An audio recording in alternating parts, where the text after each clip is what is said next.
Hey guys, I'm Zorana from Born to Produce, and if you've decided to start creating your music from scratch, then this is the right video for you.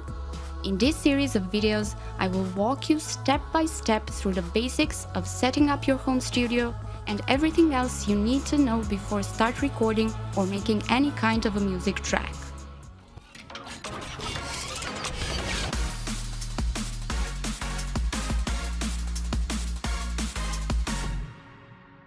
Step 1. Transform your room into a pleasant, quiet and echo-free workspace. You can do this easily by removing all things that reflect sound or have a hard, flat surface. We always want to create a balance in absorbing and diffusing the sound in the room, and even if you're on a tight budget and can't afford some foam panels or other types of diffusers, you can manage this by using your furniture. A sofa, bed, wall art, a thick rug on the floor, bookshelf filled with books, basically anything that has uneven or soft surface will help. Windows and corners, they are your enemies. Glass can give a bad and too bright sound reflection, so if you can't close it off with a large acoustic panel, just put some heavy curtains to absorb the sound. Corners can be tricky when you have some low-end frequencies, so put as many bass traps as possible and don't worry about the price, they are pretty affordable. We even have a short video series on how to make your own DIY acoustic panels on a very low budget and why they are super useful. The link is in the description. Also, if you don't want to record vocals or instruments and you're using just your headphones for editing and mixing, we'll get to that later in this video, you don't really need a perfectly tuned room. Step 2. Using the right computer. Laptop or desktop, doesn't matter, when setting up a home studio this will probably be the biggest expense. But no worries, these days all computers are fast enough to at least get you started, and if you're a beginner, feel free to use what you already have. Except in the case you have some sort of dinosaur from the mid-90s. Step 3. Choose an audio interface. This is the hardware that connects the computer to the rest of your gear. It basically converts an analog signal into a digital one, sends it to your software, and enables you to record, listen, and control the sound performance. You can get it for an affordable price, like some Behringer and M-Audio models for like $40 or $50, but I recommend Focusrite Scarlett Solo.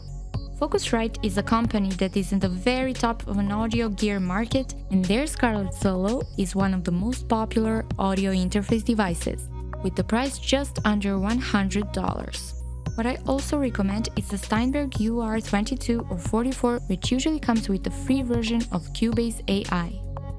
Any interface will do well as long as it's compatible with your computer, so you must check the system requirements before you buy anything. So this little box has microphone and instrument inputs, so you can just plug them in and start recording through. We come to the Step 4. Digital Audio Workstation. This is a software, the program that allows you to record, edit and mix your music, and without it you can't do very much. With some audio interface models, there comes a compatible software. For example, when you buy Scarlett Solo, you get 2 compatible free programs, Ableton and Pro Tools. Of course, you can always get them separately, depending on your needs. If you want to make some electronic music and perform a live DJ set, Ableton is a pretty good choice. It has a friendly interface and many useful controls like time stretching, looping, crossfading and beat matching. Pro Tools is pretty much universal, it is used for a wide range of sound recording and processing. There are all sorts of DAWs, some of them are free, some of them are cheap, and for professionals there are more expensive versions. But I always recommend Steinberg Cubase. It is one of the most popular DAWs, designed for both PC and Mac users. It is very powerful with great MIDI and audio functionality, and its entry-level version comes with a price around $100. I've used it from the very beginning. Ever since I learned how to record and make my own music, Cubase was always on the top of my list. Anyhow, there is a free trial version, so you can check it out to see if it's something you'd be interested in. We also have the #1 Cubase tutorial on YouTube for beginners, where you can actually make a whole song from start to finish. So definitely check that out if you plan on making music in Cubase. Or if you're using Fruity Loop Studio, we also have a beginner's course for that too. The links for both of them are in the description. Step 5. Pick the perfect microphone. For starters, you will need just one, maybe two of them, but there is such a wide range of choices you can make, from affordable ones to the very expensive ones.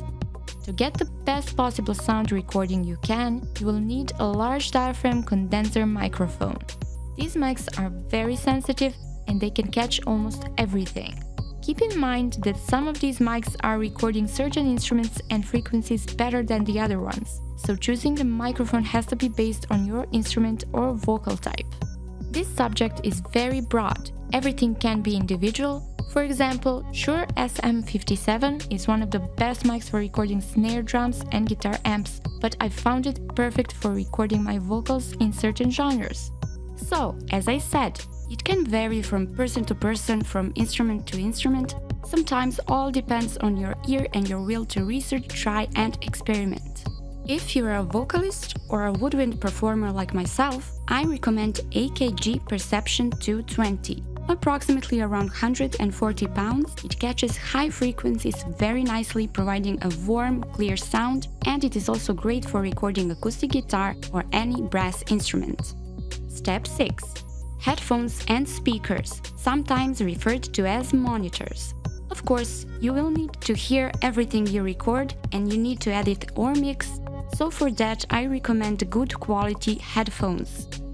Usually, studios have a nice pair of monitors, speakers that are built for studios and provide you a very good sound, especially while mixing tracks, but they are more expensive and if you're just starting, you don't need them right away. There are many choices regarding the headphones, cheap and expensive ones, but you can start with some basic Sennheiser, Behringer or Beyerdynamic closed-back models. I started with an open-back model, Beyerdynamic DTX 710, and for the price of around $60, I got very comfy headphones with warm high and middle frequencies and a bit elevated but clear deep bass.